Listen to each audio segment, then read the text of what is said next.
Hello Anantapur boys, నేను మీ express ఆదిని. ప్రస్తుతం కూడేరు మండల కేంద్రంలో ఏర్పాటు చేసినటువంటి వినాయక విగ్రహాలను అయితే దర్శించుకోవడం జరిగింది. ఇది బిఎస్ఎన్ఎల్ ఆఫీస్ దగ్గర ప్రతిష్ఠించారు. చాలా అందంగా ఉంది. పెద్ద విగ్రహం కూడా 20 అడుగుల దాకా ఉంది. ఇది బీసీ కాలనీ దగ్గర ఏర్పాటు చేశారండి వినాయక విగ్రహాన్ని. చాలా అందంగా ఉంది. విగ్రహం అయితే చాలా సూపర్గా ఉంది.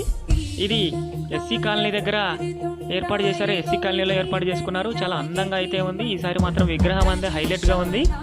టెంట్ కూడా చాలా అందంగా ఏర్పాటు చేసుకున్నారు. లోపల సుందరంగా ఉంది. పెద్దలు పిల్లలు చాలా ఉత్సాహంగా పాల్గొంటూ వినాయక చవితి చాలా అద్భుతంగా జరుపుకుంటున్నారు. పండుగనైతే మాత్రం 1వ రోజు మాత్రం చాలా హైలైట్గా ఉంటుందండి. ఆ వీడియో కూడా మీకు ఇంకొకసారి కూడా షేర్ చేస్తాను. ఇలాంటి వీడియోలు చాలా ఫస్ట్ టైం అండి ఈరోజు నేను పంపిస్తున్నాను. విగ్రహం అయితే ఇది పార్క్ కాలనీలో ఏర్పాటు చేసుకున్నారు. ఇదైతే మాత్రం పిల్లలు యువత మాత్రం చూడండి చాలా ఉత్సాహంగా అయితే ఉన్నారు.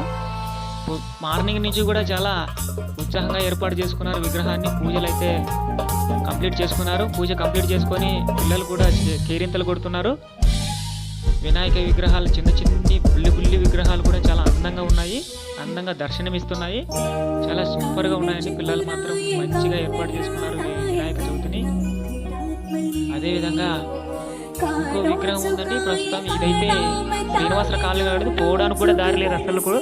అందుకే వేరే విగ్రహం దగ్గరకు వచ్చాము. ఇలాంటి మరిన్ని వీడియోల కోసం లైక్ చేయండి, షేర్ చేయండి. మీ ఎక్స్ప్రెస్ ఆది.